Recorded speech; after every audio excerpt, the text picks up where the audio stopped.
नमस्ते आचार्य जी, सभी को नमस्ते। सभी को ॐ विश्वानि देव सवितरदुरितानि पराशुभ यद्भद्रं तन्न आशुभ। ॐ शान्तिः शान्तिः शान्तिः। सभी को सप्रेम नमन। ईश्वर के लिए हम सभी का नमन है। बड़ा हर्ष का विषय है कि सभी न्यायिकों, न्याय शास्त्र जो अध्ययन करते हैं वो न्यायिक है, तो सभी न्यायिकों की उपस्थिति समय पर हो जाती है और न्याय शास्त्र का हम अध्ययन करते चलते हैं। आज 14वीं कक्षा है। कुछ तो हमने अध्ययन किया, जाना। तो अब तक जो जाना सार संक्षेप यही है कि कुछ प्रमाणों को हमने अध्ययन किया। 4 प्रमाण हैं। 12 प्रमेयों के केवल हमने परिभाषा के माध्यम से अध्ययन किया। अब प्रश्न रहा प्रमाण प्रमेय के बाद संशय रूपी जो पदार्थ है, क्योंकि हमारी प्रतिज्ञा है 16 पदार्थों को जानना है, तो उस प्रतिज्ञा की पूर्ति के लिए संशय पदार्थ की ओर हम बढ़ते हैं। तो अब जो काव्य श्रृंखला थी उसमें 2 वचनीयता थी, उसको मैं क्लियर करता हूं ताकि सभी को स्पष्ट हो जाए।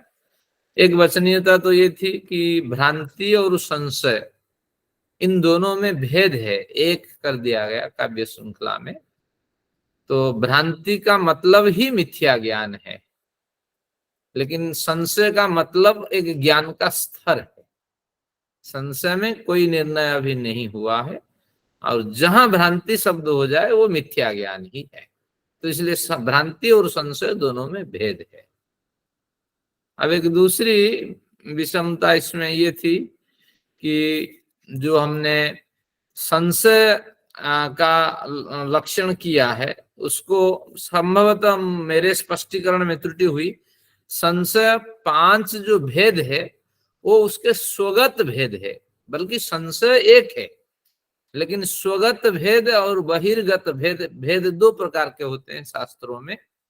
जैसे स्वगत वचन, कभी नाट्य शास्त्र जो पढ़े हुए होंगे विद्वान विदुष लोग जानते हैं। स्वगत वचन का मतलब आपने मन ही मन कुछ कहना, लेकिन किसी को पता नहीं लगता है। तो उसी तरह इस व्यक्ति ने इंग्लिश लिटरेचर में उसको सोलिलॉकी कहते हैं, सोलिलॉकी। तो ये एक स्वगत भेद है, मेरी से त्रुटि हुई है। तो इसलिए संशय अगर पदार्थों के स्तर में देखा जाए तो मैंने एक बार नोट कराया था, आज भी नोट कराता हूं। 4 प्रकार प्रमाण है, प्रमेय 12 है, सिद्धांत 4 है, अवयव 5 है, छल 3 है, निग्रह 22 है, जाति 24 है और हेत्वाभास जो है 5 है। यही पदार्थ है। लेकिन संशय को, जो संशय के जो 5 भेद स्वयं यहाँ कह रहे हैं, ये स्वगत भेद है, यानी 5 स्तरों से संशय उत्पन्न हो सकता है, पर संशय का कोई भेद नहीं है, वो अपने आप एक भेद है। इस तरह इसकी संगति आपको लगानी है। अब आते हैं हमने क्या क्या अध्ययन किया पिछली कक्षा में, कि हमने समान धर्म का कोई भेद नहीं है, संशय एक ही है, संशय का कोई भेद नहीं है। हाँ, लेकिन ये 5 क्या कहें, क्या है उसके स्वरूप कहें। हाँ, स्वगत भेद, स्वगत आयाम। हाँ, बहिर्गत जो हो जाता है वो भेद होता है, लेकिन ये अपने 5 स्तरों से ये विचार उठते रहते हैं और एक संशय को पुष्ट करते हैं। किसी भी स्तर से विचार उठ सकता है, लेकिन ये 5 भेद किया भी जा सकता है, लेकिन ग्रंथकार को पसंद नहीं है। तो इसीलिए हमें 5 भेद इसका नहीं करेंगे, एक भेद करेंगे, स्वगत भेद मानेंगे। तो चलिए, ज्ञान की वृद्धि हुई कि भेद 2 प्रकार के हैं, एक स्वगत एक बहिर्गत। यहां संशय का स्वगत कथन हुआ है, स्वगत भेद। अब हम थोड़ा प्रकरण को आगे बढ़ाते हैं। हमने अध्ययन किया समान धर्म उपपत्ते विशेषापेक्षु संशय, यानी समान धर्म की उपस्थिति हो जाए और विशेष धर्म की जब अपेक्षा हो तब संशय हो। कि जैसे अनुराधा जी ने बढ़िया ढंग से बताया, रामू आपने बुलाया तो लेकिन उसने आवाज तो नहीं दी, और पेड़ पौधे होते, लताएं उसके आसपास भी होती, कहीं कुछ हिलना चाहिए, लेकिन लताएं नहीं हिली, उसके टहनियां नहीं हिली, तो निश्चित रूप से संदेह होने लगा विशेष धर्म यहाँ नहीं है। तो ये उदाहरण हो गया। एक एक समान धर्म उपपत्ति विशेषापेक्ष संशय लिख के आपके नोट में उदाहरण दे दीजिए कि स्थाणु अयम पुरुषो वा, ये स्थाणु है या पुरुष है, वृक्ष पुरुषो वा, इस तरह इसको भी लिख सकते हैं। ये एक भेद हो गया, उसका उदाहरण भी आपके सामने है।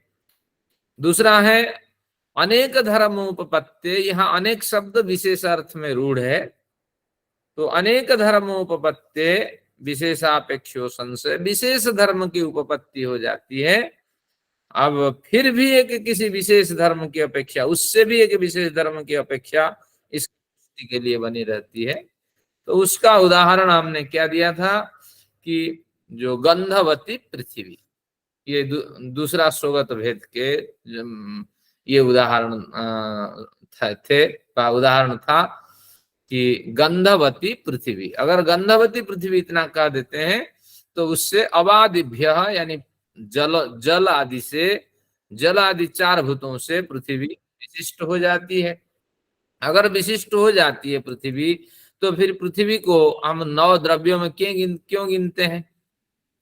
तो फिर अगर इतना है 9 द्रव्यों में आप गिनते उसको, गुण और कर्म, ये 5 भूतों के साथ 9 द्रव्यों के साथ समान जातीय भेद है पृथ्वी, उसमें भी पृथ्वी की विशेषता दिखाई पड़ती है। लेकिन गुण और कर्मों में भी असमान जातीय भेद है, क्योंकि गुण जो है वो 9 द्रव्य में नहीं आते हैं, कर्म 9 द्रव्य में नहीं आते हैं, वो पदार्थ माने जाते हैं। तो इसलिए कुछ शास्त्रीय विषय ये है, क्यों पदार्थ इसका नाम है, क्यों द्रव्य है, ये गंभीर विषय है। तो केवल इतना समझना कि गंधवती पृथ्वी कहते ही पृथ्वी 9 द्रव्य है या गुण है, कर्म है, इस तरह संशय उत्पन्न होने लगता है। अब पृथ्वी पर संशय उत्पन्न होने लगता है। इस तरह 2 सिद्धांत हमने अध्ययन किया था। अब तीसरा सिद्धांत पढ़ते हैं, दूसरा सिद्धांत के बाद विप्रतिपत्ते है। विप्रतिपत्ते है, अब इसकी क्या परिभाषा होगी? तीसरी परिभाषा, विप्रतिपत्ते है विशेषापेक्षो संशय। यहाँ विप्रतिपत्ति जहां लिखा है उसके ऊपर एरो लगा के अपनी नोटबुक में कर दीजिए। विप्रतिपत्ति का मतलब एक पदार्थ की सिद्धि के लिए, एक पदार्थ की सिद्धि के लिए टकराने वाले द्विविध ज्ञान, किसी एक पदार्थ की सिद्धि के लिए टकराने वाले द्विविध ज्ञान, यानी उस ज्ञान से भी इसकी सिद्धि होगी, इस ज्ञान से भी उसकी सिद्धि होगी। तो इसलिए अब इससे दोनों ही टकराएंगे और दोनों ही बलवान बने रहेंगे। निष्कर्ष हाथ बड़ी मुश्किल से लगने वाला होता है। इसको हम पढ़ते हैं। मेरी पुस्तक में पृष्ठ संख्या 70 है, बाकी भिन्न भिन्न पृष्ठ संख्या हो सकती है। तो अब सूत्र संशय का ये तीसरा बिंदु है, इसको लेते हैं। व्याहतम एकार्थ दर्शनम, ये विप्रतिपत्ते रीति, इसी पंक्ति को खोलते हैं। हाँ 70 मेरी जो है, आपकी वही है। तो हाँ, विप्रतिपत्ते का अर्थ है व्याहतम एकार्थ दर्शनम। व्याहत का मतलब टकराने वाला ज्ञान, व्याहत आघात करने के अर्थ में, तो टकराने वाले ज्ञान जो है, एकार्थ दर्शनम, किसी एक पदार्थ की प्रतिपत्ति के लिए जो टकराने वाला ज्ञान होता है उसी का नाम विप्रतिपत्ति है। तो व्याहतम एकार्थ दर्शनम विप्रतिपत्ति है, इस तरह इसका अर्थ है किसी एक पदार्थ की सिद्धि के लिए टकराने वाले जो 2 प्रकार के ज्ञान हैं, द्विविध ज्ञान है और दोनों विपरीत ज्ञान है, तो उसी का नाम है विप्रतिपत्ति। और फिर कहा उसको, ये आपकी कालिका हो गई, छोटे अक्षर में लिखा है। तो इसलिए कारिका है। अब उसको और एक बार खोलते हैं। व्याघात विरोधो अशः भाव, ये अवग्रह को पढ़ेंगे जब अर्थ करेंगे, पढ़ते वक्त नहीं बोलेंगे। विरोधो सह भाव, ये पढ़ेंगे लेकिन अर्थ करते वक्त इससे अ निकालेंगे। तो विरोध असह भाव, दोनों विरोध ज्ञान उत्पन्न होंगे। एक के दूसरा पक्ष उत्पन्न करेगा, दूसरा जो है उससे विरुद्ध पक्ष उत्पन्न करेगा। असह भाव होगा कि एक साथ कोई निर्णय में सहभागिता नहीं होगी, कोई निर्णय हाथ नहीं लगने वाला होगा। तो इसी को कहते हैं व्याघात। ये उसका अपना भाष्यकार का अपना अर्थ है। तो इतना अर्थ के पचड़े में ना फंसे, केवल इतना समझ जाए कि एक पदार्थ की प्रतिपत्ति के लिए टकराने वाले जो द्विविध विपरीत ज्ञान है, तो उसी का नाम ये विप्रतिपत्ति नामक संशय है, जो विशेष ज्ञान की अपेक्षा रखता है। अब देखते हैं उदाहरण इसका क्या है। ये तीसरे बिंदु का उदाहरण, अस्त्यात्मा इति एकम दर्शनम नास्त्यात्मा इत्यपरम। ये उदाहरण है अस्ति आत्मा नास्ति आत्मा, कोमा दे के लिख दीजिए, ये उसका उदाहरण है। अस्ति आत्मा नास्ति आत्मा, आत्मा तो दिखाई नहीं पड़ती है, इसलिए विवाद का विषय है। तो इसलिए अस्ति आत्मा जो पक्ष कहते हैं वो भी सही कह रहे हैं, आत्मा है, क्योंकि जड़ शरीर पड़ा रहता है, लेकिन कोई पदार्थ इससे निकल जाता है, जिसके निकल जाने पर ये सारी भूख प्यास मान सम्मान सब कहीं चला जाता है और व्यक्ति निष्क्रिय होके पड़ा रहता है। और नास्ति आत्मा, आत्मा है ही नहीं, क्योंकि दिखाई नहीं पड़ती है आत्मा। आत्मा होती तो कुछ ना कुछ तो उसका स्वरूप दिखाई पड़ता। और आत्मा क्यों नहीं दिखती है? क्योंकि आत्मा में रूप गुण है नहीं, वो अभौतिक है। जैसे वायु आपको दिखती नहीं, वायु में रूप गुण है ही नहीं। तो इसलिए जिनमें रूप गुण आदि नहीं होते हैं, क्योंकि आत्मा तो अभौतिक है। रूप क्या, कोई भी गुण जो हमारे 24 गुणों का कथन हुआ है, और भी बड़े गुण हो सकते हैं इस संसार में। तो जितने गुण हैं वो प्रकृति के गुण हैं। आत्मा तो प्रकृति से परे है, अभौतिक है। तो अभौतिक पदार्थ जो है ये प्रकृति के गुणों से परे होते हैं, तो गुणातीत होते हैं, इसलिए आत्मा दिखती नहीं है और परमात्मा भी दिखती नहीं है। तो यही कारण है इसमें। और नास्ति आत्मा इत्यपरम, तो इस सिद्धांत की पुष्टि के लिए तो उसको विशेष प्रमाण की अपेक्षा होती है। तो जब तक विशेष प्रमाण नहीं मिलता, दोनों पक्ष बराबर चलते हैं। ये कहते हैं आत्मा है, और विपरीत ज्ञान आता है आत्मा नहीं है। न च, फिर इसका क्या संशय कैसे उठता है? न च सद्भावा सद्भाव सहे कत्र भवतः, संशय यहाँ उठा कि नहीं, सद्भाव और असद्भाव एक जगह रहते हैं, ये कथन सही नहीं है, इसलिए संशय होता है। सद्भाव यानी होनापन, असद्भाव यानी न होनापन, ये एक साथ कभी नहीं रहेंगे। या तो होंगे या नहीं है तो नहीं होंगे, दोनों में से कोई एक तो निर्णय होना चाहिए। तो जब तक निर्णय नहीं होता है तब तक संशय बना रहता है।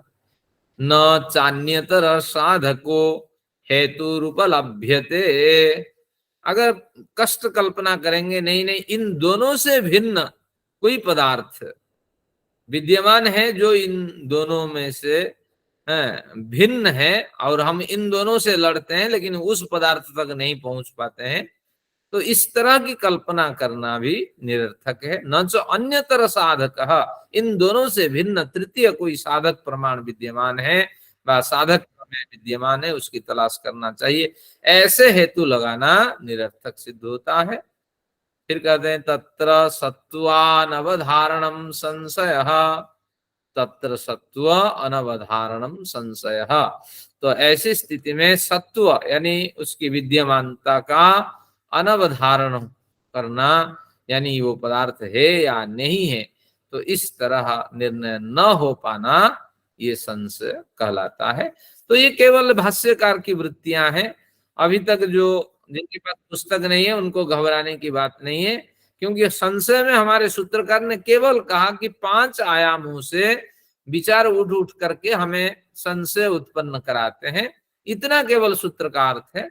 अब ये जो पढ़ रहे हैं थोड़ा मनोविनोद के लिए, जैसे मैंने कहा था कि मुक्ति में क्या मिलेगा, हमारे स्वामी विवेकानंद कहते हैं holidays are moksha days are holidays, just you enjoy. तो जस्ट इंजॉयमेंट हम कर रहे हैं, समझ में आए ना आए अलग बात है, लेकिन नोट करके आप रखिएगा 5 आयामों से उदाहरण और उसकी परिभाषा। तो विप्रतिपत्ति हो गई, विप्रतिपत्ति यानी दो विरुद्ध ज्ञान एक पदार्थ की पुष्टि में टकराने वाले, और उसका उदाहरण है अस्ति आत्मा नास्ति आत्मा, इतना ही। अब देखते हैं और दो इसके आयाम है, स्वगत भेद है, उसको देखते हैं। उपलब्धि अव्यवस्थातः, ये कुछ संधियां हैं उसमें अ निकलेगी, अ निकलेगा, तो उपलब्धि अव्यवस्थातः विशेषापेक्षो विमर्शः संशयः। उपलब्धि की अव्यवस्था जहां देखी जाएगी तो वहां फिर विशेष ज्ञान की या विशेष किसकी, प्रमाता की, तो विशेष किसी प्रमाण की या विशेष किसी प्रमाता की अपेक्षा रहेगी। प्रमाता जो जता दे और प्रमाण जो हमें बता दे, तो ये दोनों उपस्थित हो जाएं तो संशय मिट जाना है। तो अब देखते हैं उपलब्धि की अव्यवस्था कैसे है। देखिए इसको, सत्सोदकमुपलभ्यते तड़ागादिषु, तड़ागा, तड़ाग का मतलब जिसको कहते हैं तालाब, तो तालाब आदि में पानी विद्यमान है, तो सत्च, वो पानी था ही तभी तो मिला आपको। तो ये उपलब्धि की व्यवस्था ये होनी चाहिए, जहां जहां पानी है वहां वहां पानी उपलब्ध होगा। आगे पढ़ेंगे, इसको व्याप्ति कहते हैं अगले प्रकरणों में। किसमें, अवयव वाला प्रकरण रोचक होगा। तो जहां जहां पानी है वहां वहां अवश्य पानी आपको मिलेगा। तो इसलिए तड़ागादिषु सत्च उदकम उपलभ्यते, पानी होने से मिलता है। मरीचिषु च अविद्यमानम उदकम, सूर्य की रोशनी में पानी है क्या, मरीचि सूर्य की रोशनी को कहते हैं। तो कितनी गर्मी होती है सूर्य की रोशनी, अब इस समय गर्माहट है आप जानते हैं। तो इससे निष्कर्ष हुआ कि तालाब में तो पानी है, मिल जाता है, लेकिन सूर्य की किरणों में, सूर्य की किरणों में पानी नहीं है। तो मरीचिषु च अविद्यमानम उदकम, यही नियम है, जहां जहां पानी नहीं है वहां वहां आपको पानी नहीं मिलने वाला है। ये व्यवस्था होनी चाहिए, लेकिन ये व्यवस्था काम नहीं करती है। अतः क्वचिद उपलभ्यमाने, कहीं कहीं पानी कहाँ नहीं था, सूर्य किरण में पानी नहीं था। आपके घर अगर समुद्र के किनारे हो, आप जाके पहुंचिए, जहां जबरदस्त आपको गर्मी लग रही है, यहाँ दिल्ली में गर्मी 40 है, और वहां पहुंचिए आपको 30 के आसपास गर्मी मिलेगी, और समुद्र के किनारे आप जाइए बड़ी ठंड है, रोशनी तो वही है, वहां भी गिर रही यहाँ भी गिर रही। तो कैसे हमारे पानी कैसे ऊपर उठता है ना, सूर्य की जो किरणें हैं वो जब उत्तप्त होकर के पानी में हलचल मचाते हैं, तो जलीय वाष्प जो है, जल के जो बिंदु है वो बाष्प बनकर, भाप बनकर के हवा के जरिए ऊपर उठने लगते हैं, तो आसपास वो फैलते हैं। तो आसपास फैलते हैं तो उनको खींचने वाला कौन होता है, वही रोशनी होती है। तो देखिए कितना बड़ा विद्वान ये व्यक्ति था। आज का विज्ञान जो हमारे बजाज साहब पढ़ रहे हैं, यहाँ ये लगभग ये व्यक्ति 3-4 हजार साल पुराना होगा, क्योंकि हम मानते हैं दर्शन शास्त्र को कि ये उपनिषद के परवर्ती पर्याय में 5000 साल पुराना, उससे भी पुराना है, क्योंकि हम वेदांत को अंतिम दर्शन हम मानते हैं, वेदांत और मीमांसा को। तो इसलिए उससे भी पहले, अब व्यास की जो आयु है अगर हम 5.5 साल 5000 साल निर्धारित करते हैं, तो 6000 साल पुराना ये दर्शन है। उस पर टीका लिखने वाला कम से कम ये 3000 साल पुराना होगा। तो उस समय इसको ये नॉलेज था। मरीचिषु अतः क्वचिद उपलभ्यमाने, सूर्य की किरण में कहीं कहीं पानी आपको मिल जाता है। तो कैसे मिलेगा, जाइए किनारे, सूर्य की रोशनी का परीक्षण करिए, तो वहां आपको पानी मिलने लगेगा। तो कहते हैं तत्व व्यवस्थापकस्य प्रमाणस्य अनुपलब्धेः। जो तत्व यानी तत्व का यानी सत्य, सत्य की जो व्यवस्थापक यानी सत्य को निश्चय कराने वाले जो प्रमाण हमने पहले बनाया था, अनुपलब्धे है, उस प्रमाण की अनुपलब्धि है। तो इसलिए संदेह बना रहता है, अरे नहीं होना चाहिए, रोशनी में कहीं पानी हो सकता है क्या? नहीं होना चाहिए, लेकिन कहीं कहीं रोशनी में पानी आपको दिखाई पड़ता है। तो इसीलिए जब तक सामान्य व्यक्ति को ये पुष्टि न हो जाए किस जगह की रोशनी में पानी की संभावना है, किस जगह की रोशनी में पानी की संभावना नहीं है, जब तक व्यक्ति को ये पुष्टि न हो जाए तो उस विशेष प्रमाण की प्राप्ति न होने तक संदेह बना रहता है। अतः कोचि किंग सदुपलभ्यते अथ असदिति संशयो भवति। संशय यही है कि क्या रोशनी में पानी नहीं होता है, या रोशनी में अथ असदिति रोशनी में पानी होता है, पानी होता है या नहीं होता है। सत उपलभ्यते अथ असत उपलभ्यते, हो करके मिलता है या न हो करके मिलता है। तो इस तरह संदेह बना रहता है। तो हमारे जीवन में भी आप घटा सकते हैं, इस तरह बहुत सी चीजें होती है, और जहां पे न होने पर भी हमें वो पदार्थ मिलने लगता है और होने पर भी वो पदार्थ मिलने लगता है। तो इस तरह स्थितियां हमारे जीवन में आप अनुमान करके इसको संगति लगा सकते हैं। तो ये इस तरह संशय उत्पन्न होता है। अब फिर देखिए अनुपलब्धि अव्यवस्था, तो आप सभी का एक एक उदाहरण लौकिक दिया था, इसका भी एक उदाहरण दे देते हैं आपके सामने कि होने पर मिल जाता है, न होने पर नहीं मिलता। इसका उदाहरण आपके सामने दे देते हैं। जैसे अज्ञानता है, जिसके पास अज्ञानता है वो तो ठोकर खाता ही है, क्योंकि अज्ञानता का प्रमुख कारण है अपनी गलती से मात खाना। तो अपनी गलती से जब मार पड़ती है तो ये अज्ञानता का कारण है। अज्ञानता है तभी तो हम ठोकर खा रहे हैं, और तभी तो हम लॉस कर रहे हैं, तभी तो नुकसान में हैं, तभी तो दूसरों से डांट खाते हैं। हमारी जीवन शैली अभी सुधरी नहीं है। तो ये हुआ उपलब्ध जो है, जो जो जब जब अज्ञानता है तब तब हमारी प्राप्ति, ये हमें क्या होती है कि हमें दुख की प्राप्ति होती है। अब अज्ञानता, अब इसको बदलते हैं, अज्ञानता होने पर कहीं कहीं हमें दुख की प्राप्ति नहीं होगी। अब मरीचिसु, कहीं कहीं इसको घुमा दीजिए, अज्ञानता को छोड़ दीजिए, और ज्ञान निष्ठ आप व्यक्ति हैं मरीचिसु, जो ज्ञानी को कभी कभी दुख का अनुभव नहीं होना चाहिए। जैसे सूर्य के किरण में जल नहीं था, तो इसलिए जब आप ज्ञान निष्ठ हो गए, तत्व ज्ञानी है, तो आपको दुख नहीं मिलना चाहिए, लेकिन ऐसा नहीं है। तत्व ज्ञानी बड़ा दुख अनुभव करता है, मरते वक्त भयंकर यातना उसको झेलनी पड़ती है। तो ये फिर क्यों? बढ़िया जीवन शैली है, सब कुछ व्यवस्थित है। हमने पूरे दर्शन शास्त्र का अध्ययन किया, क्या जीवन शैली रही हम लोगों की, लेकिन मरते वक्त जबरदस्त कष्ट के तनाव के साथ हम मरते।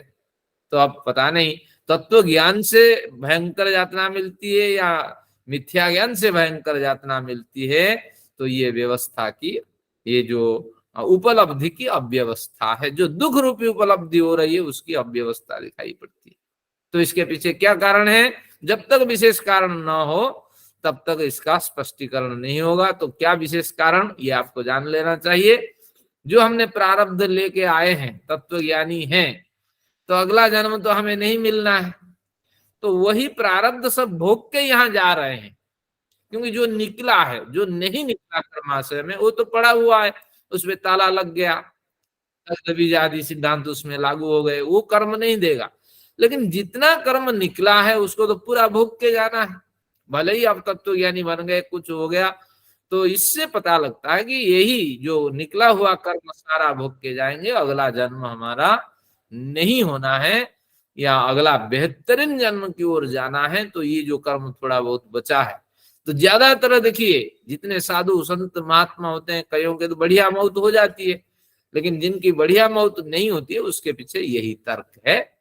तो निकला हुआ प्रारब्ध जब तक भोग नहीं होता है तब तक आपको एक विशिष्ट स्थिति नहीं मिलने वाली है। तो इसलिए मन न्यून मत करें, आप चलते रहिए, बाकी आखिर यातना तो ईश्वर जाने कैसी देनी है, लेकिन हमें तो भली भांति जीवन जीना है और उम्मीद रखनी है कि हमारा जो एग्जीक्यूशन है, यानी आखिर में जब प्रयाण करना है तो उस समय सुखद प्रयाण हो, ये भावना लेके चले। लेकिन व्यवस्था की संशय बना रहता है सामान्य साधक के मन में कि उपलब्धि की यहाँ बिल्कुल अव्यवस्था है।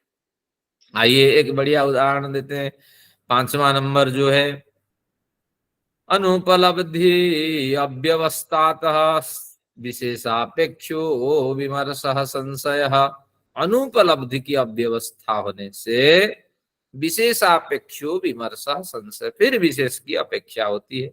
तो इसको व्याप्ति बनाते हैं, ग्रंथकार भी यही कहते हैं, सच्च नोपलभ्यते, होने पर भी उपलब्ध नहीं होता।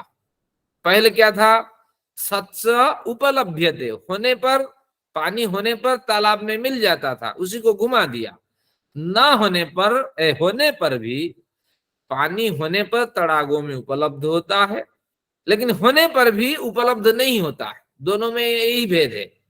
वहां होने पर मिल जाता था, पहली पंक्ति में यही बात कही थी, यहां भी वही कह रहा है, होने पर नहीं मिलता है। तो क्या क्या नहीं मिलता है, मूल किलकोदकादि, मूल यानी जो पेड़ है उसकी जो जड़ें हैं वो दिखती नहीं, कितनी गहराई पे गई हुई है, पेड़ इतना बड़ा है तो जड़ भी जबरदस्त होना चाहिए।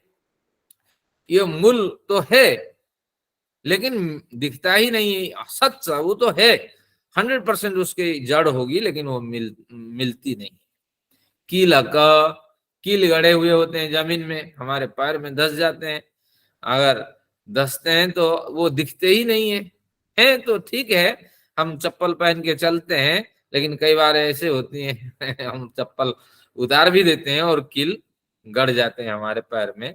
तो मूल किलक उदक आदि, पानी तो है लेकिन दिखता ही नहीं है, और कहाँ जमीन के अंदर घुसा हुआ होता है, हाँ, कितने फुट के नीचे, फिर उसके नीचे कितने स्तर हैं, पता ही नहीं चलता। पानी खत्म हो रहा है, 60 फीट से खत्म है तो 150 फीट में पानी मिल जाता है, उससे भी खत्म है तो उसके और नीचे मिलता है। तो इस तरह होने पर भी नहीं मिलता है, तो इसलिए संदेह बना रहता है।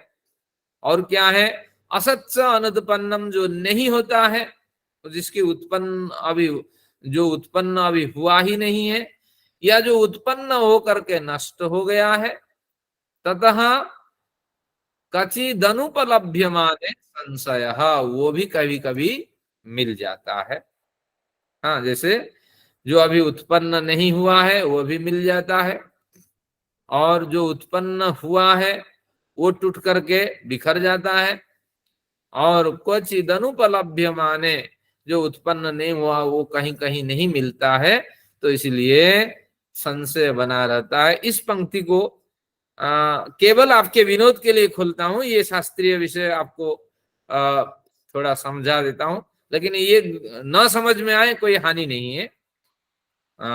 ये जो पंक्ति है कि असत्य अनुत्पन्नम, ये वैशेषिक दर्शन की पंक्ति है, इसको थोड़ा खोलते हैं।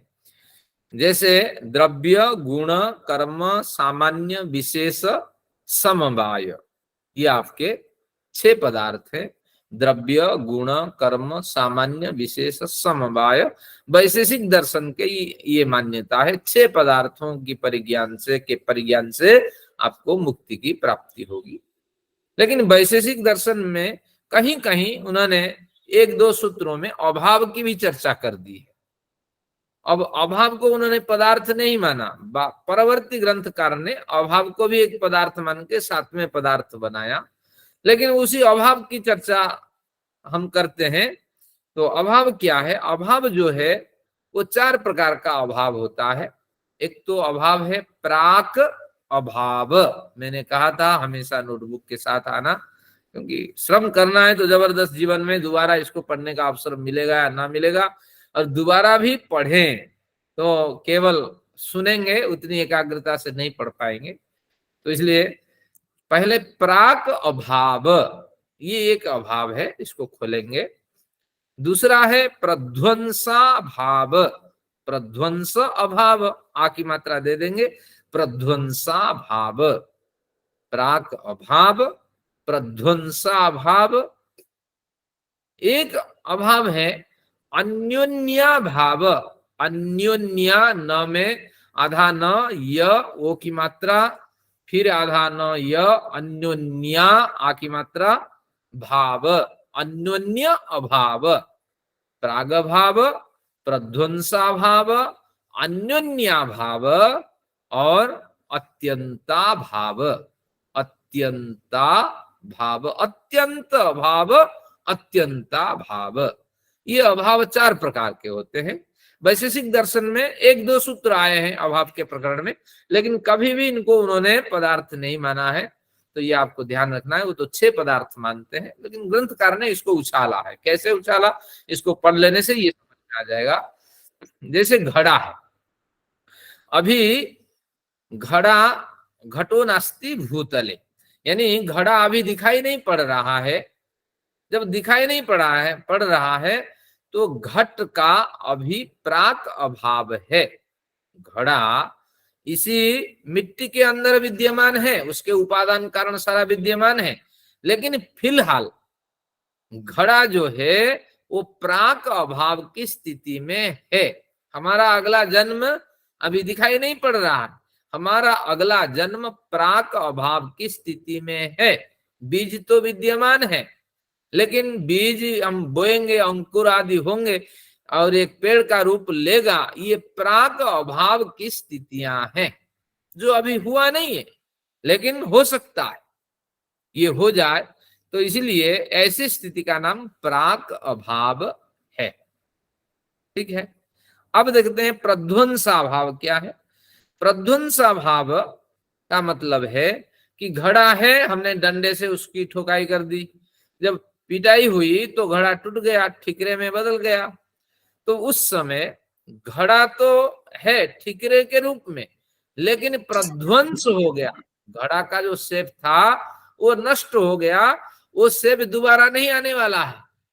हजारों करोड़ों वर्ष बीतने के बाद वो शेप नहीं आने वाला है। फिर घड़ा बनेगा, लेकिन उस जैसे नहीं बनेगा। हम सब मर मिट जाएंगे, हमारा प्रध्वंसा भाव होगा। दोबारा कई अरबों साल बीत जाने के बाद हमारी चेहरा जैसे, हमारे चेहरा जैसे दूसरा चेहरा नहीं होगा, कहीं ना कहीं न्यूनता बनी रहेगी। तो इसलिए ये भी अभाव है, जबरदस्त अभाव है, इसका नाम है प्रध्वंसा भाव। अब देखते हैं अन्योन्या भाव क्या है। अन्योन्या भाव का मतलब है कि मैं दिखाई पड़ रहा हूं, मेरे सामने अभी राजीव हांडा साहब दिखाई पड़ रहे हैं, तो राजीव हांडा साहब में मेरा अभाव है और मुझ में राजीव हांडा साहब का अभाव है। तो अन्योन्या भाव का मतलब एक दूसरे में अभाव होना। मेरा जो गुण है, मेरा जो शरीर है, मेरा जो चेहरा है, ये हांडा साहब में नहीं मिलने वाला है, और हांडा साहब के जो व्यक्तित्व है, उनका जो चेहरा है, उनका जो गुण है, वो मेरे में नहीं मिलने वाला है। तो निश्चित रूप से मुझ में हांडा साहब का अन्योन्या भाव है। हांडा साहब पर, हांडा साहब में अन्योन्या भाव है, तो हांडा साहब पर मेरा अन्योन्या भाव है। तो मुझ में हांडा साहब के अभाव है और हांडा साहब पे मैं अभाव के रूप में विद्यमान रहता हूं।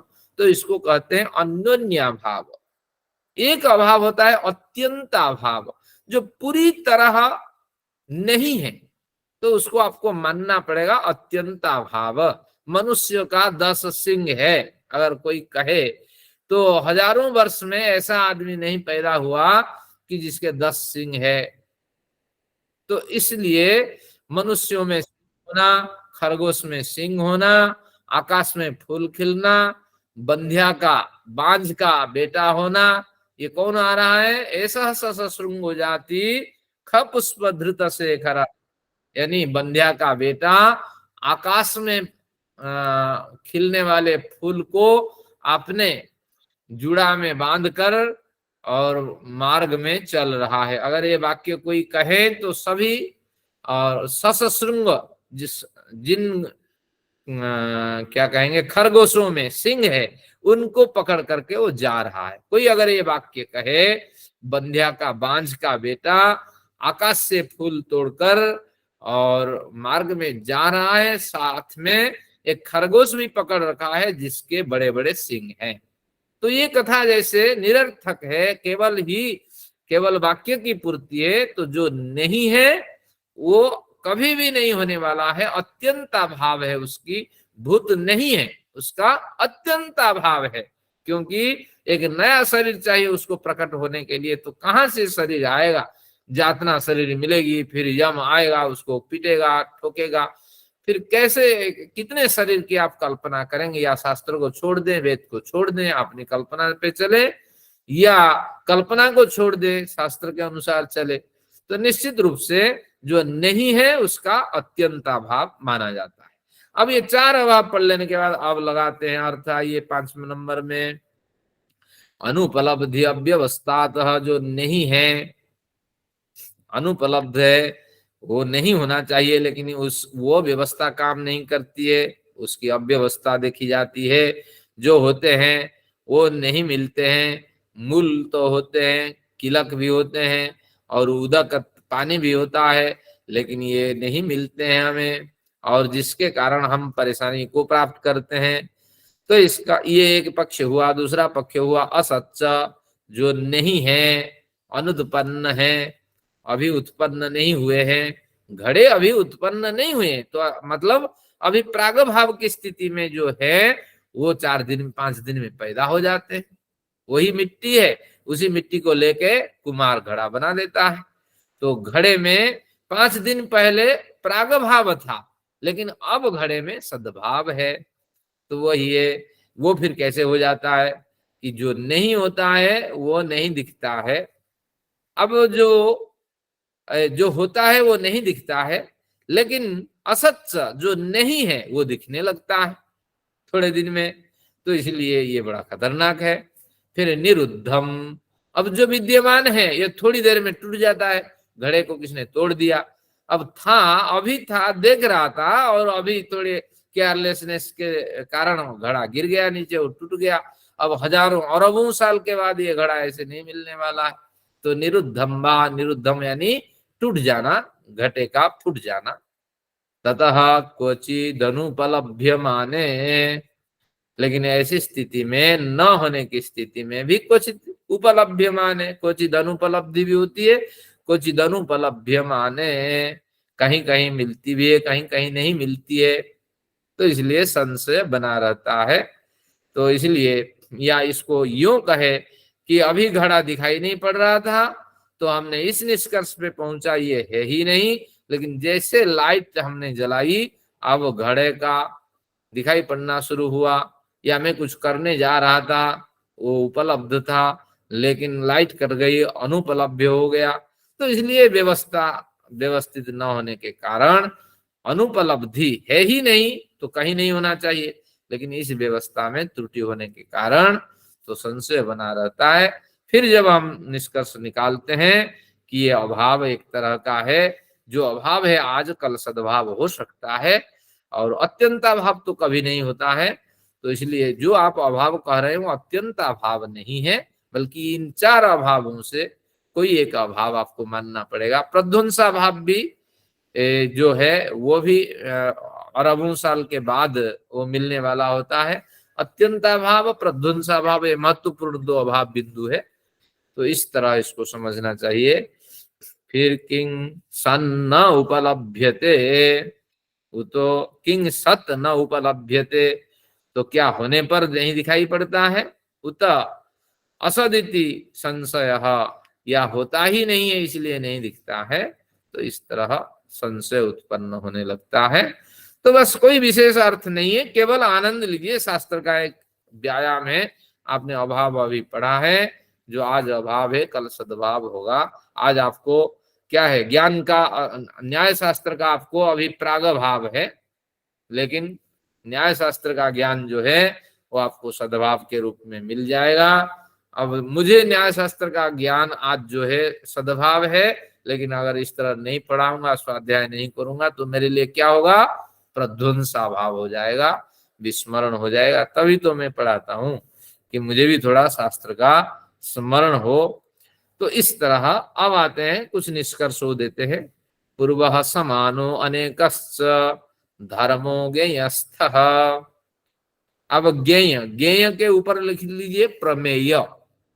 जो 4 स्वगत भेद बताए किसके, संशय के, उनमें पहले जो 2 है, पहले 2 कौन कौन है, समान धर्म उपपत्ति, जिसमें स्थाणु पुरुष का उदाहरण था, वृक्ष या मनुष्य है, तो ये वाला भाग, और अनेक धर्म उपपत्ति, जो विशेष धर्म की उपपत्ति, गंधवती पृथ्वी, ये उदाहरण था।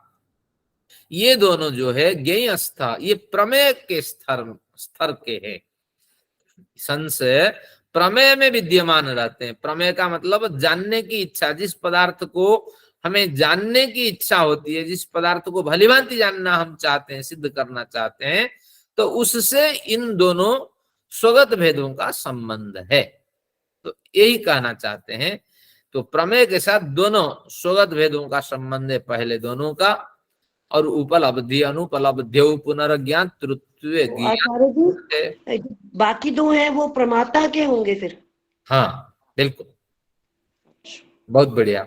उपलब्धि अनुपलब्धो पुनर्ज्ञान तृस्थे, जो ज्ञाता है, प्रमाता है, तो उसमें 2 होते हैं, क्योंकि प्रमाता की समझ है ही नहीं, उपलब्धि की अव्यवस्था वो बता रहा है, तो इसलिए जैसे समझ हो जाएगी तो मान लेगा, और अनुपलब्धि की अव्यवस्था वो बता रहा है, तो इसलिए उसके ज्ञान में बा उसमें ये 2 संशय उत्पन्न होते हैं। और ये 2 संशय जो है, स्थाणु व पुरुष, ये भयानक होते हैं। तो इसलिए ये प्रमेय में संशय है, जाकर के उसको टटोलना पड़ेगा प्रमेय को, तब जाकर के दूर होगा। तो इसी तरह जब शास्त्र का गंभीर अध्ययन करेंगे, गंधवती पृथ्वी को भी हम समझेंगे कि पृथ्वी एक द्रव्य है, और द्रव्य में गुण कर्म दोनों रहते हैं।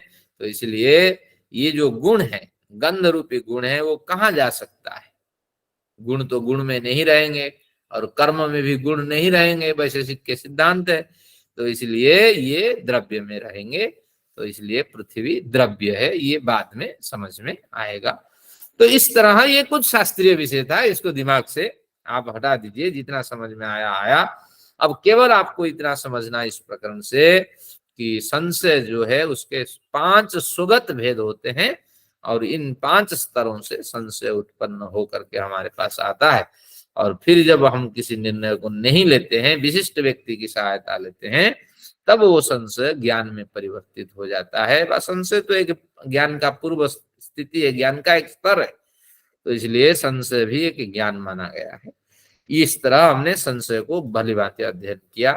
अब कहते हैं एतावता विशेषण पुनर्वचनम, कहा यहां तक हमने विशेषण का कथन कर दिया। दोबारा आपके लिए कहते हैं समान धर्माधिगमात समान धर्मोपपत्ते, समान धर्माधिगमात, समान असमान होना चाहिए, समान धर्माधिगमात समान धर्मोपपत्ते विशेषा विशेष स्मृत्यपेक्षो विमर्श संशय।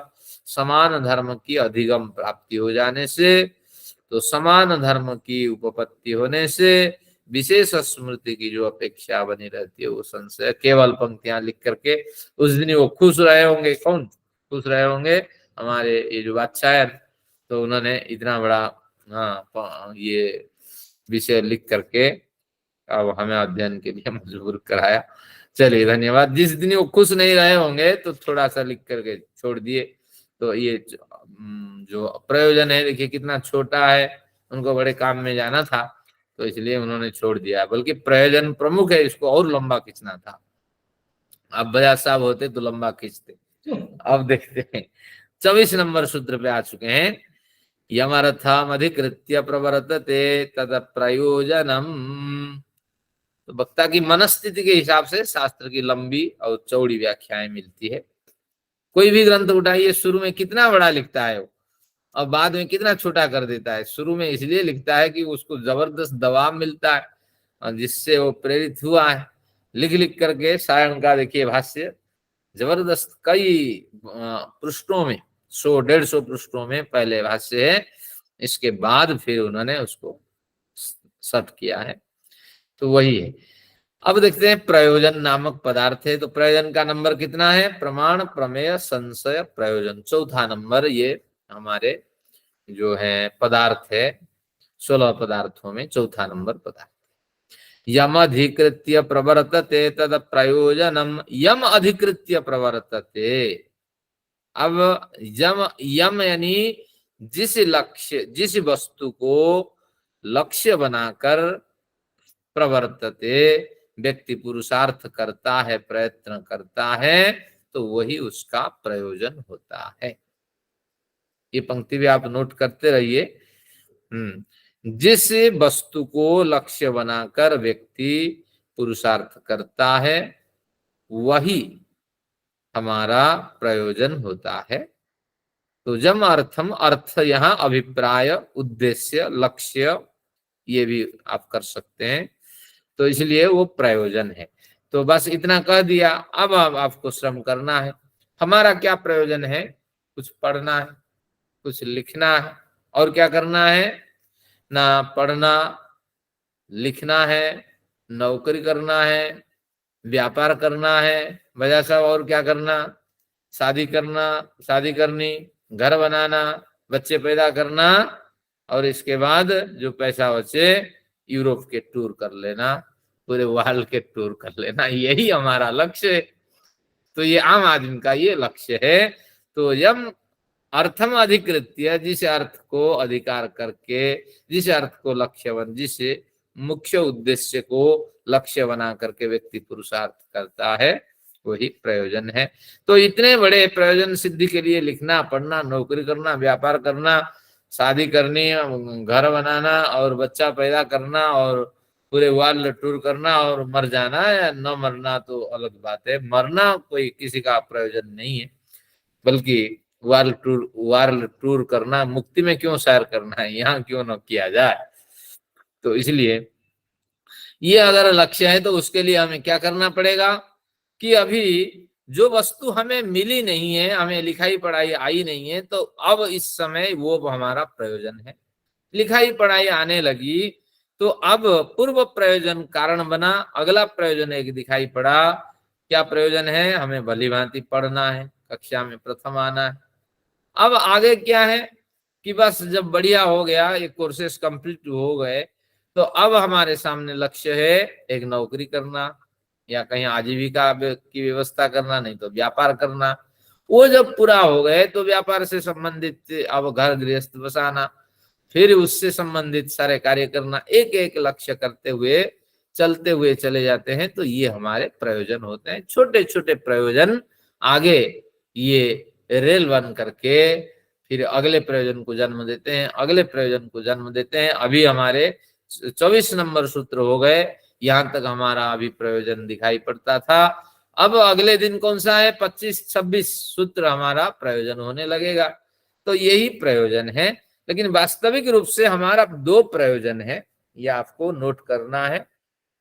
दुख निवृत्ति और सुख की प्राप्ति। सुख की प्राप्ति से अभिप्राय परमेश्वर के साक्षात्कार, उनके प्रति आभार व्यक्त करेंगे। अगर मिल जाएंगे धन्यवाद नहीं देंगे, अरे आपने हमारे जीवन को कितना खुशहाल बना दिया। तो इसलिए सुबह शाम तो हम अव्यक्त रूप से प्रणाम करते ही हैं, उनके प्रति आभार व्यक्त करते हैं, अध्ययन करते भी आभार व्यक्त करते हैं। लेकिन मिल जाए तो क्या बढ़िया, और अनुभव में आ जाए, समझ में आ जाए, तो हम उनका साक्षात्कार करके उनको आभार व्यक्त करना चाहते हैं। हमें कोई ये नहीं है, कुछ शिकायत नहीं है, बस केवल आभार व्यक्त करना है। तो इसलिए हमारा 2 उद्देश्य है। क्या उद्देश्य है? दुख निवृत्ति और सुख प्राप्ति। ये दुख निवृत्ति के पास लिखिए 100 से 0% तक दुख निवृत्ति, ये इसके साथ जुड़ा हुआ है। और सुख प्राप्ति में भी 0 से 100 तक। तो सुख में 0 और दुख में 100, ये आप मान के चलिए। यानी हम चाहते हैं कि दुख में 100 क्यों? 100% दुख से हम पीड़ित हैं, आए थे 100% दुख हमारे पास था, लेकिन हम उनको कमी करते करते करते करते चाहते हैं कि अगला जन्म न लें, 0 तक पहुंचा दें। ये दुख 100 है, हमारे पास सुख 0 है, और 0 सुख पे हम थे। अब जैसे जैसे समझ आई तो सुख को बढ़ाते बढ़ाते 100% तक ले लें, तो 100% से हमारी जिंदगी चलती है, वह हमारी जीवन यात्रा पूरी होती है।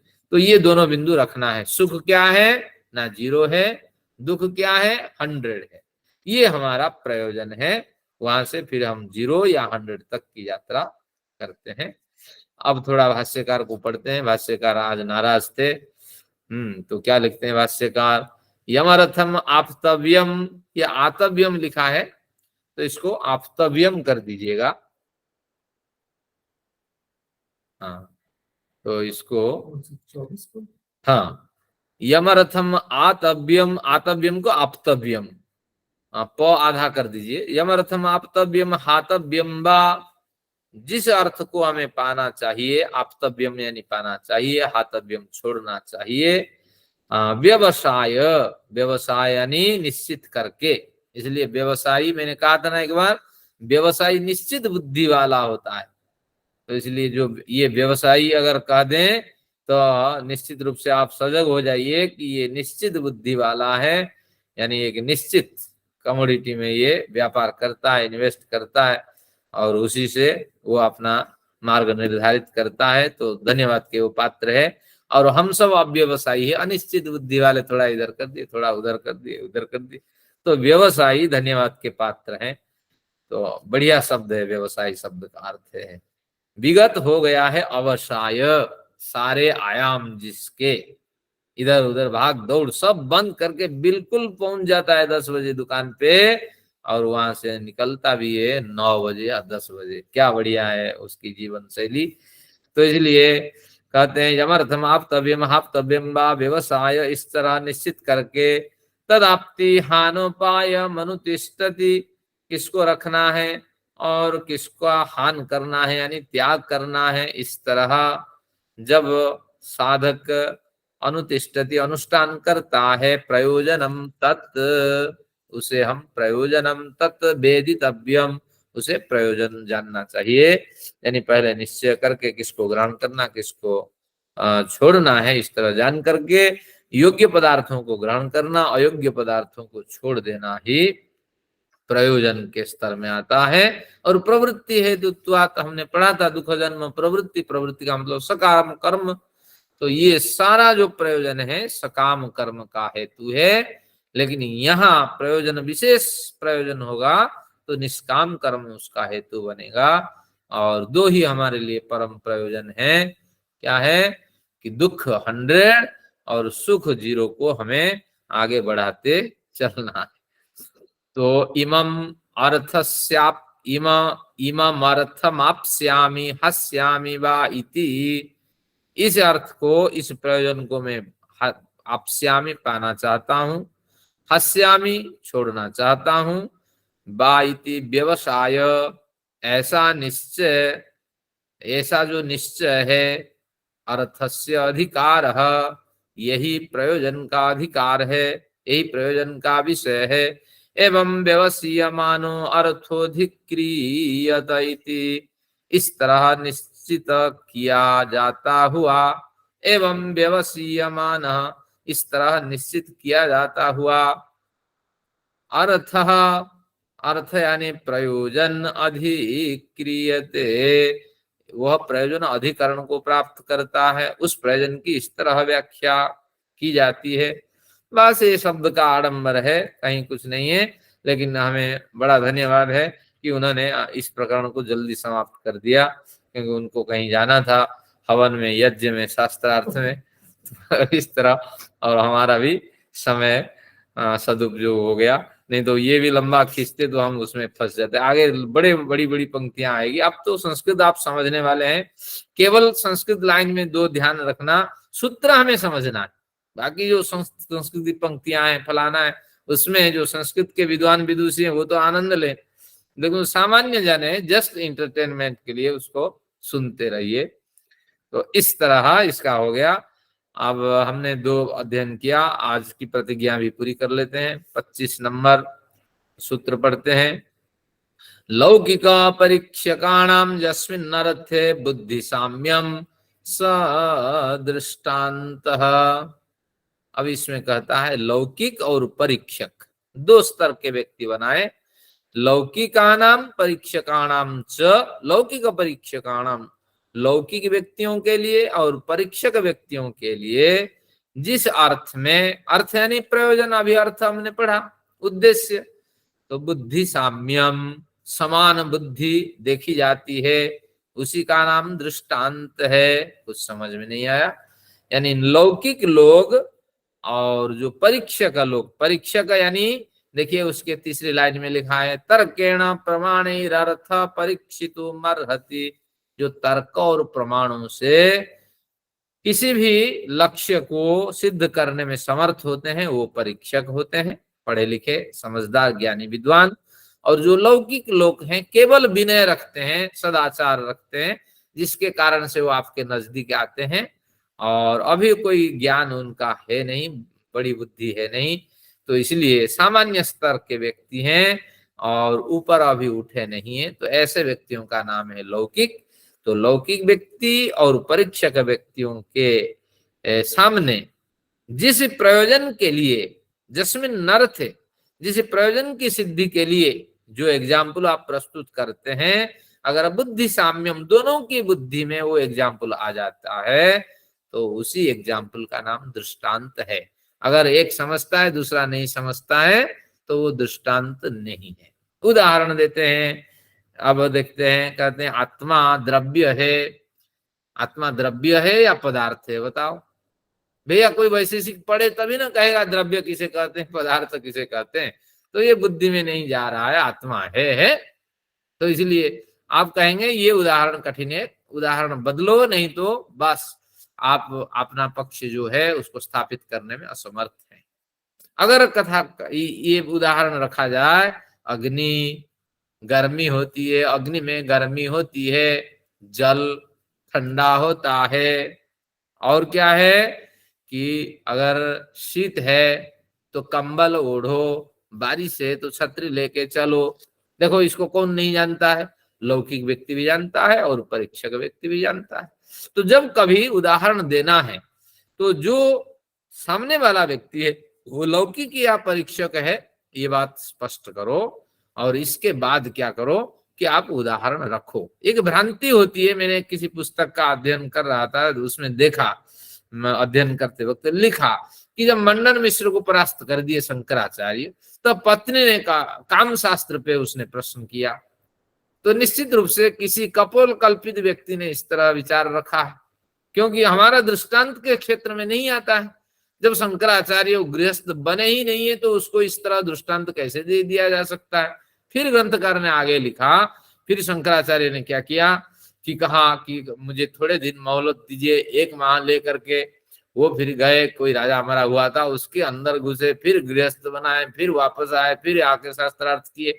ये सारी बकवास है, क्योंकि शास्त्र पढ़ते ही नहीं है, क्योंकि उदाहरण के स्तर में आता ही नहीं है। अगर उनकी पत्नी जो भी हुई होगी, अगर उन्होंने प्रश्न इस तरह रखा तो ये दृष्टांत से कट गया। भैया आपका शास्त्र तो मेरे सामने आता नहीं है, क्योंकि आपके सामने, आप जिस विषय के ज्ञाता है, आपके सामने मैं लौकिक हूँ।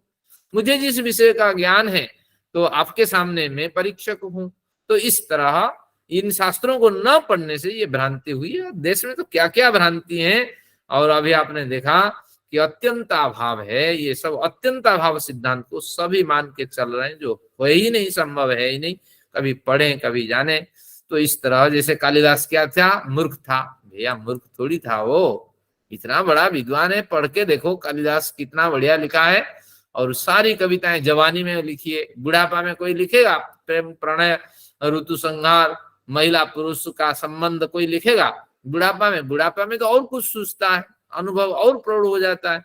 तो जवानी में उन्होंने लिखा है सारे काव्य। उस समय होड़ होता है तो कभी यहाँ कैसे सुनाते हैं। तो इसीलिए आपको ध्यान रखना चाहिए कि बड़ा विद्वान और समझदार व्यक्ति था, वो पढ़ा लिखा था, लेकिन लोगों ने अत्यंताभाव को नहीं समझा और जो संभव नहीं उसी का उदाहरण दिया। तो ये बढ़िया आपको प्रमाण मिला। कल इसकी पुष्टि करते हैं। लौकिक और परीक्षकों को जो उदाहरण समझ में आ जाए और दोनों के बुद्धि में प्रयोजन की सिद्धि के लिए जो उदाहरण प्रवेश कर जाए वही दृष्टांत है। उससे भिन्न अगर कुछ कहा जाए तो वो दृष्टांत नहीं होगा, शास्त्र में उसको मान्यता नहीं मिलेगी। तो आप भी जब कोई उदाहरण देते हैं तो आपको ध्यान रखना है, बड़े शास्त्रीय विषय का उदाहरण रख करके मजाक न करें उस व्यक्ति के साथ। वो जो समझता है वही उदाहरण दें, ये न्याय शास्त्र कहता है। तो इसलिए देखो, यूरोप में गया, ऐसे ऐसे गया, फलाना हुआ, आप गांव के आदमी, आपको क्या पता है।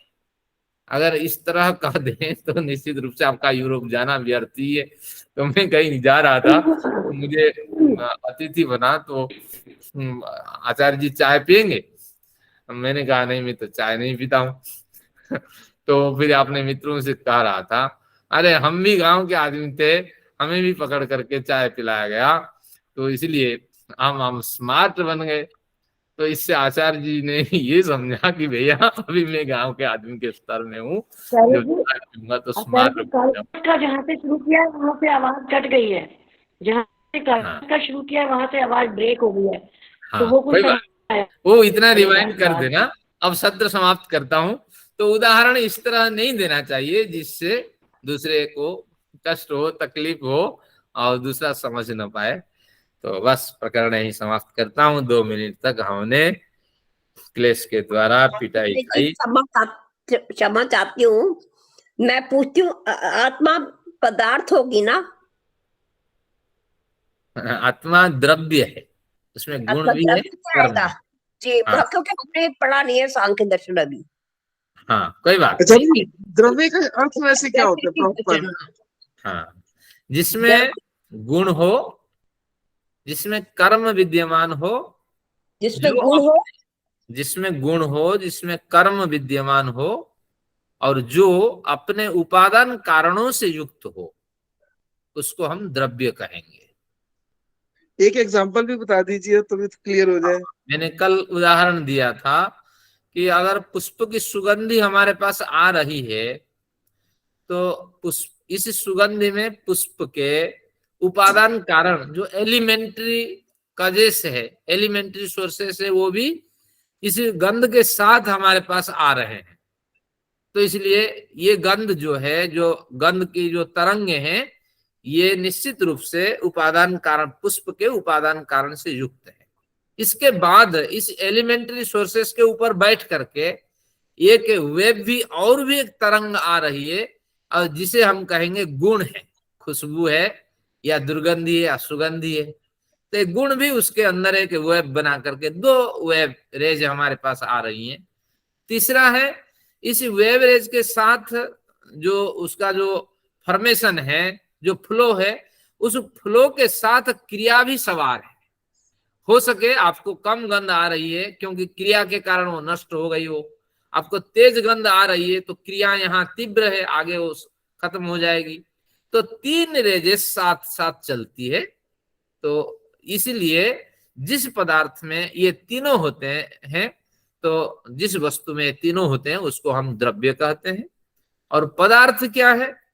इस द्रव्य की पुष्टि के लिए जो सारा प्रयत्न करते हैं, जो वस्तु प्रयत्न करती है, जैसे गुण है, ये भी पदार्थ है, कर्म है, ये किसके लिए? गुण कर्म किसके लिए? इसी द्रव्य की पुष्टि के लिए। सामान्य है, ये कुछ जातिवाचक है, और विशेष है, और समवाय है, ये कुछ विशेष परिभाषाएं, ये सारे जो होते हैं द्रव्य की पुष्टि में सहायता करते हैं। तो इसलिए इनको पदार्थ कहते हैं। द्रव्य की पुष्टि में सहायक पदार्थ पदार्थ कहलाते हैं, और जो द्रव्य होते हैं उसकी ये 3 परिभाषाएं हैं। तो इस तरह संसार चलता है। तो आज सत्र समाप्त नहीं करते हैं, फिर प्रश्नोत्तर सत्र में आपके विचार देखते हैं। आइए शांति पाठ। ओम द्यौः शान्तिरन्तरिक्षं शान्तिः, पृथिवी शान्तिरापः शान्तिरोषधयः शान्तिः वनस्पतयः शान्तिर्विश्वे देवाः शान्तिर्ब्रह्म शान्तिः सर्वं शान्तिः शान्तिरेव शान्तिः सामा शान्तिरेधि ॐ शान्तिः शान्तिः शान्तिः। ओम। वैदिक अभिवादन सभी को, सबको नमस्ते। नमस्ते आचार्य जी, नमस्ते। नमस्ते आचार्य जी, सत्र है, सभी को जिनको नमस्ते। जाना है वो प्रस्थान कर सकते हैं। हाँ, आज कुछ नया विषय आया, अगर कोई विचार हो या प्रश्न। नमस्ते आचार्य जी। हाँ हाँ जी, विचार। आचार्य जी, नेक्स्ट में दृष्टांत को और अच्छी तरह थोड़ा बताएंगे। हाँ, दृष्टांत का प्रकरण एक आएगा, उसमें लौकिक का वो लौकिक की परिभाषा करेंगे, फिर परीक्षकों की परिभाषा करेंगे। इसको अच्छी तरह समझा देंगे नेक्स्ट टाइम।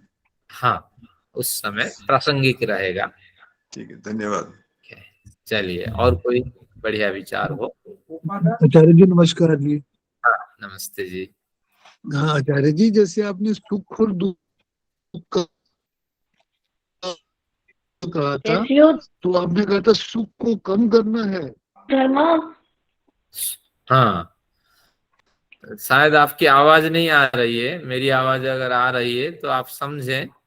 मैं सुविधा के लिए कहा था दुख में 100, सुख में 0, यानी हमारी स्थिति क्या है।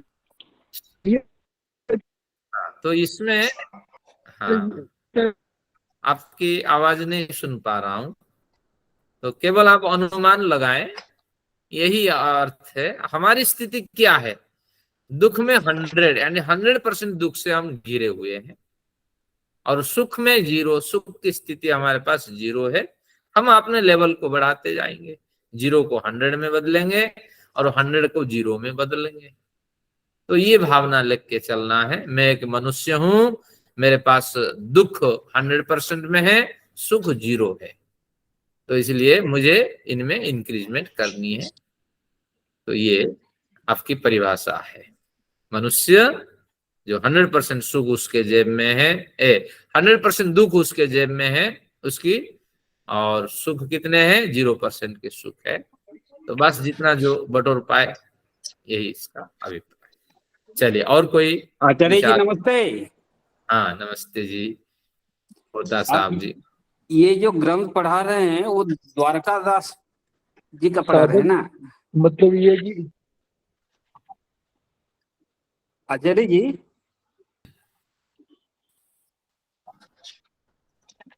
आप ये जो ग्रंथ पढ़ा रहे हैं, मैंने तो उदयवीर जी का उड़वा लिया था, अभी द्वारकादास शास्त्री जी का पढ़ा रहे हैं ना जी? नहीं नहीं, ये न्याय दर्शन है, वात्सायन भाष्य है, आचार्य ढूंढीराज शास्त्री के संपादन में ये पुस्तक है। आप अमेज़न में सर्च कर लीजिए, मिल जाएगी, नहीं तो चौखम्बा से ऑनलाइन पर ये पुस्तक है। इसके शक्ल इस तरह है। आचार्य जी थोड़ा हाँ, भेज दीजिए, उसका फोटो थोड़ा हो सकता है। हाँ, मैं ग्रुप में शेयर कर देता हूँ। ग्रुप के जो आइकन बना हुआ है उसमें फोटो लगी है, तो उसमें देख लेना, जो हमारे ग्रुप है उसमें आइकन में। चलिए, बहुत धन्यवाद। आचार्य जी 1 मिनट, एक प्रश्न कर सकता हूँ? हाँ हाँ, आप प्रश्न रखें। आपकी आवाज नहीं आ पा रही। आचार्य जी, जैसे ईश्वर की प्राप्ति, अब आ रही है आवाज? हाँ, आ रही है। अब आ रही है, आवाज आ रही है? आ रही है।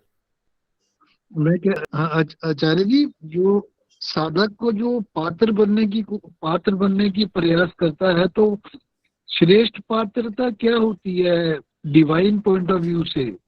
श्रेष्ठ पात्र कौन, श्रेष्ठ साधक कौन होता है? थोड़ा प्रकरण से हट करके बस इसके तो 3 सोपान है। एक बार आपने पूछा था, मैंने कभी बताया था। तो एक तो आपको आर्ष साहित्य का अध्ययन करना है। दाल रोटी की व्यवस्था गौण है, यानी दाल रोटी की व्यवस्था तो करनी है, इसके अतिरिक्त 3 कार्य करने हैं जीवन में। अब एक तो आर्ष यानी ऋषि प्रणीत, ब्रह्मा से लेके जैमिनी तक जितने ग्रंथ हैं उनको प्रतिदिन कुछ ना कुछ उनसे स्वाध्याय करते रहना चाहिए। ये एक पहला पैमाना है, उत्कृष्ट पात्र अगर बनना है। और दूसरा क्या है कि जिसा आपने अध्ययन किया है उस पे चलने की कोशिश करना, ये दूसरी पात्रता है। और तीसरी पात्रता है आपको समाधि यानी मेडिटेशन पे थोड़ा बल देना है, क्योंकि जब तक आप जुड़ेंगे नहीं उस परम सत्ता से, तो जो शक्तियां हैं हमारे पास न्यून है। मैं पढ़ता हूँ, थोड़ा पढ़ा लेता हूँ, उससे मैं जुड़ा नहीं उस तत्व से। तो इसलिए हमारे सत्रों में मेडिटेशन का भी होना चाहिए एक जिक्र। तो किसी अवसर पे प्रथम अध्याय हो जाए पूरा एक खुशी में, जैसे पार्टी मनाते हैं खुशी में, तो मेडिटेशन का एक सत्र रखते हैं उसमें, क्योंकि लक्ष्य आखिर वही है। तो ये तीसरा स्तर है आर्ष साहित्य का स्वाध्याय। मैं आपका बहुत बहुत धन्यवाद करती हूँ। हाँ, और दूसरा आचरण है, और तीसरा आपका मेडिटेशन है। और बाकी चतुर्थ जो है समभाव होकर के समाज में जो बचा जीवन है उसको व्यतीत करना। न किसी के प्रति घृणा है, न किसी के प्रति द्वेष है, और जहां आपके गिला शिकवा है उसका समाधान करते जाइए, ताकि आपके निकल जाने पर भी 100 व्यक्ति कम से कम आपके लिए आंसू बहाएं। तो इस भावना के साथ जीवन जीना है और पात्रता अपने आप आ जाएगी। और अगला धन्यवाद। धन्यवाद। एक रिक्वेस्ट है। निरीक्षण भी सही है। जब हम वेदा है और फिर उसके बाद उस पर मनन और फिर आत्मनिरीक्षण एक सोपान है जिससे हम श्रेष्ठता को प्राप्त कर सकते हैं। एक रिक्वेस्ट है कि कभी कभी कुछ पॉइंट दे दिया करो ध्यान के लिए, क्योंकि हम बिल्कुल नालायक हैं। नहीं, मैं भी तो उसी स्तर का हूँ, सभी प्रयत्न करते हैं। नहीं आचार्य श्री, ऐसा नहीं, आप तो विद्वान है।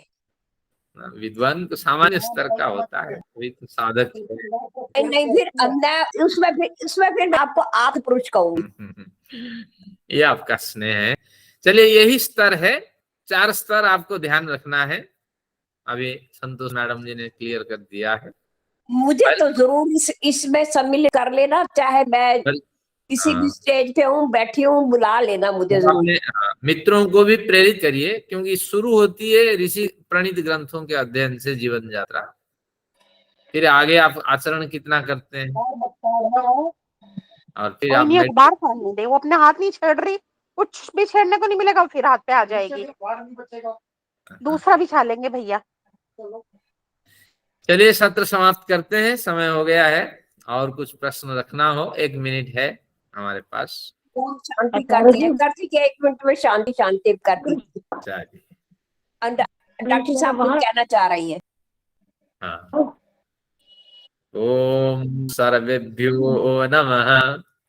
ओम सर्वेभ्यो नमः। सबको सब प्रेम नमस्ते जी। ओम शांति शांति शांति। ओम। धन्यवाद आचार्य जी। नमस्ते सभी को।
को ऐसी है ना, चल कोई नहीं।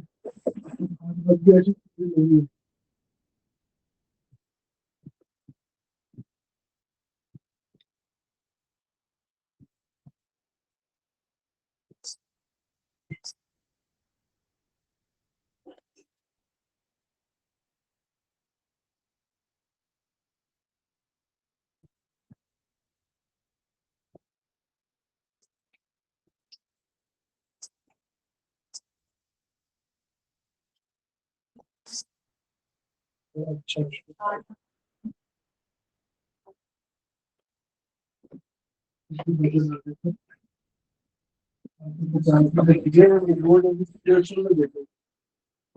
दस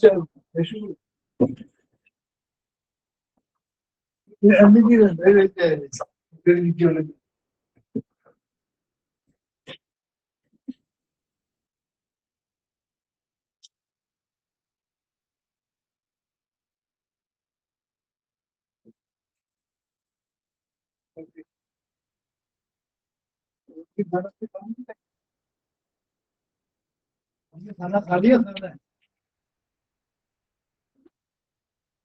आज अपने बनाए बहुत बेहतरीन है।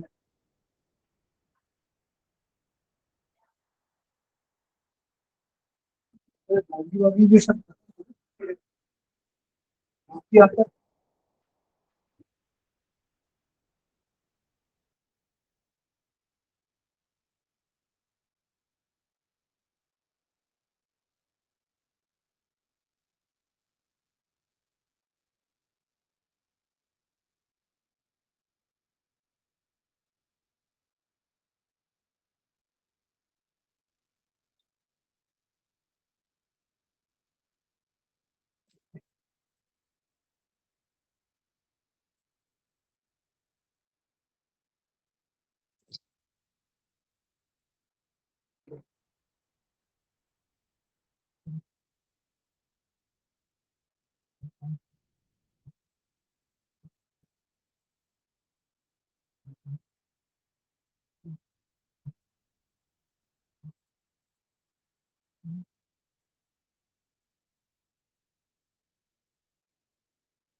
ये राष्ट्रपति को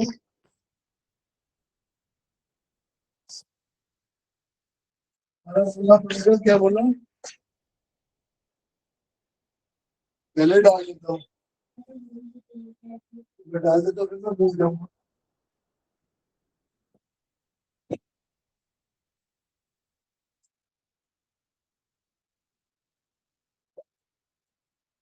नहीं वो तो बहुत खराब है, वैसे सैर करने को मन ये तो होता है।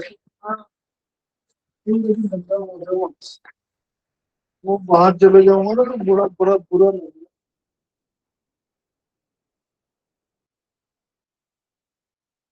ऐसी वजह से कि उसको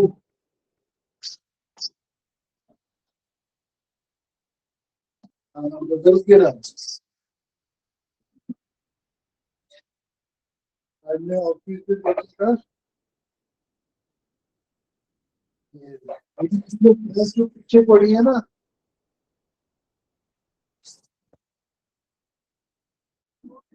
और बैगी वाली काफी पहनती है थोड़ी दिन, है ना। मुझे डाउन कॉलर में थोड़ा अच्छी लगी थी।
ऐसा भी नहीं पड़ रहा।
वही नहीं आ रहा।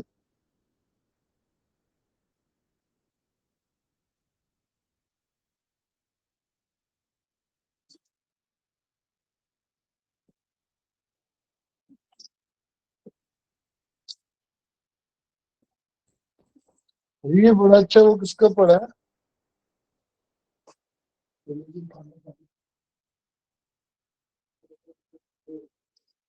मेरा काम के बढ़ेगा। ये अच्छा जो भी खा के आदत है।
हमारे जैसे लोग क्या करें, उनको देख कर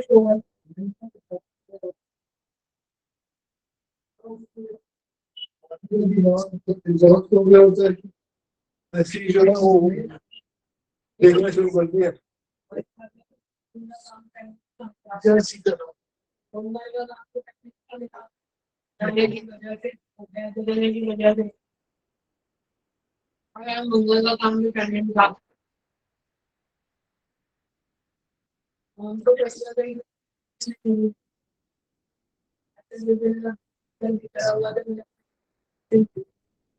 फिर मैंने चक्कर बना ली। कपड़े कपड़े कर दिया, कपड़े नहीं धोए थे। फिर मैंने बीच में सोचा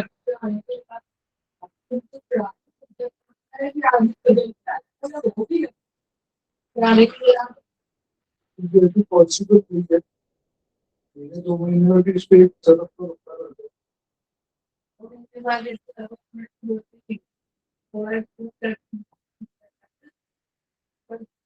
काम करते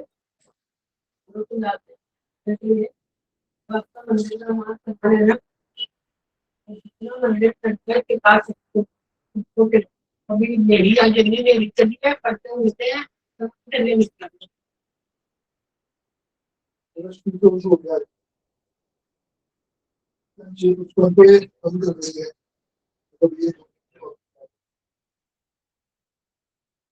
तो आपको आपने दिया कि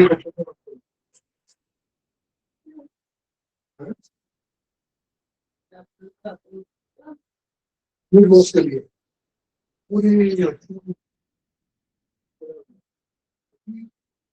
बोर्ड लगाएगा मिनिस्टर मोदी जी द्वारा स्टार्ट करी हुई महिला सम्मान एफडीआर इसमें क्या खासियत है 1000 रुपए से लेके 2 लाख रुपए तक 2 साल की एफडी है 7.5% टेक्नोलॉजी कहाँ मिलेगी और दूसरा मैं फोटो खींच के लाया डॉक्टर ने आपको काम करने को दे दो क्या हमारा कैसे निकल जाओ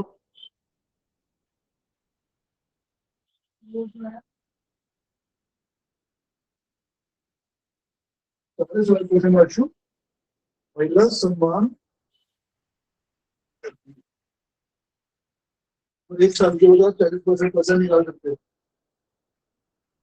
मैंने कहा वैसे और आपकी कौन सी अच्छी है तो इसको साथ में बोल रहा है फोटो खींचा है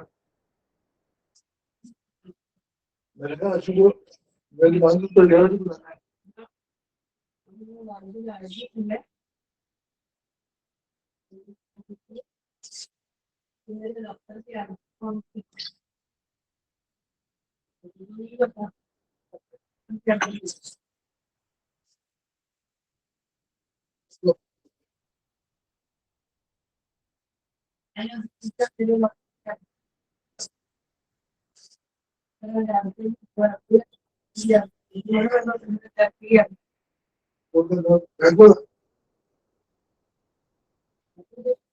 नीचे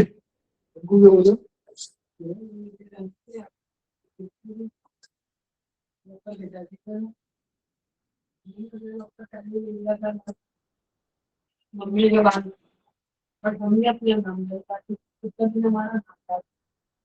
हमें तो पता नहीं चला हमें पता नहीं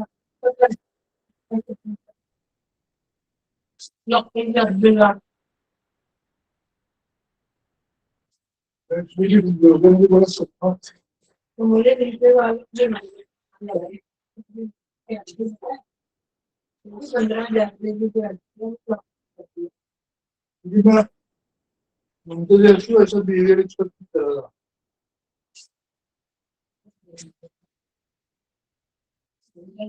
तो मुझे सुना दिया आप लोग की सारी हो ना कि मम्मी की सिक्योरिटी था मम्मी की सिक्योरिटी था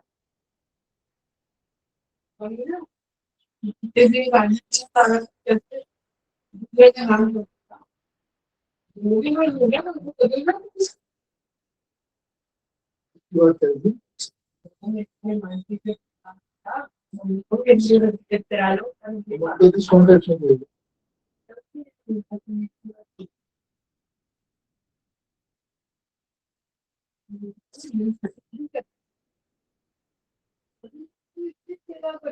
तुम्हारे बच्चों के पास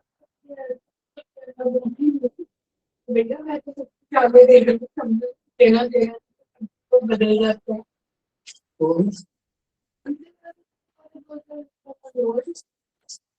बहुत ही ज्यादा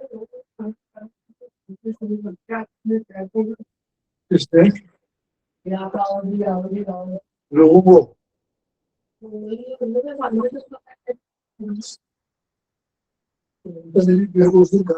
ऐसे नहीं होता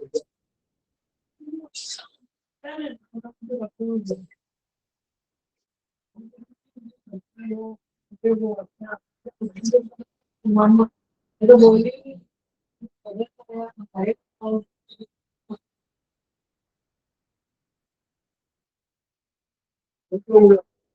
मुझे पता नहीं था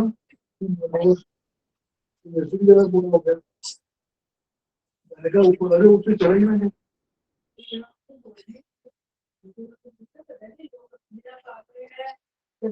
बुलाया बड़ी शक्ल बात करती है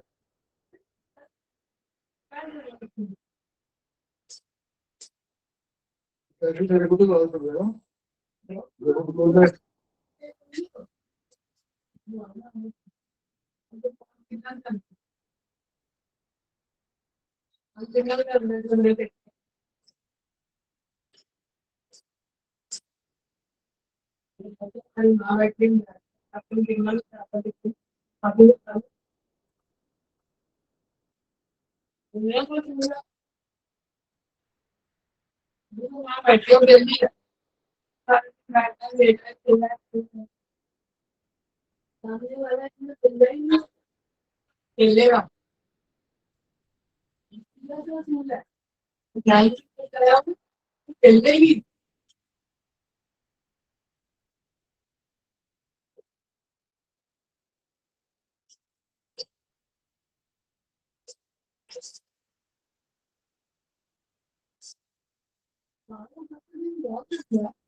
हमारे लोकल है बात से अपनी भी बात चली अपनी बहन में कैसे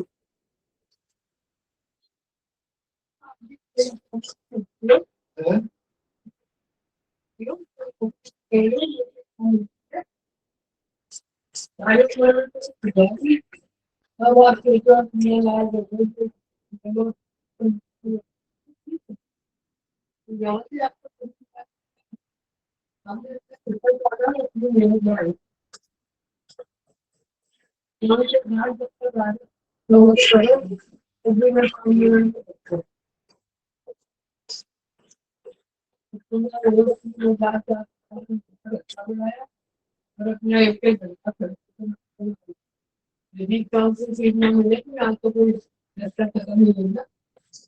लेकिन यहाँ पे ऐसे मेरे तुम देखोगे मैं यहाँ पे कुछ भी तेरे पब्लिक बोली ये चालू नहीं है उससे मेरा बड़ा आधार होगा।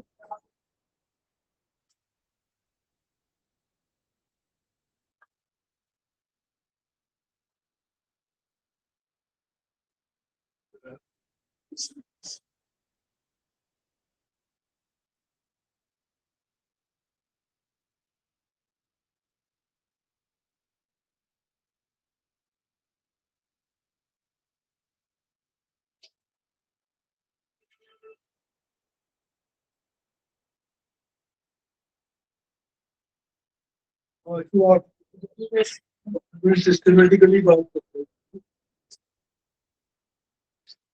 अच्छा तेरे को लगता है कि हम 16 तेरे नंबर करा सकते हैं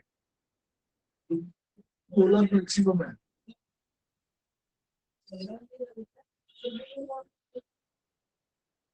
अगर आपको है पैसे दे रहे हैं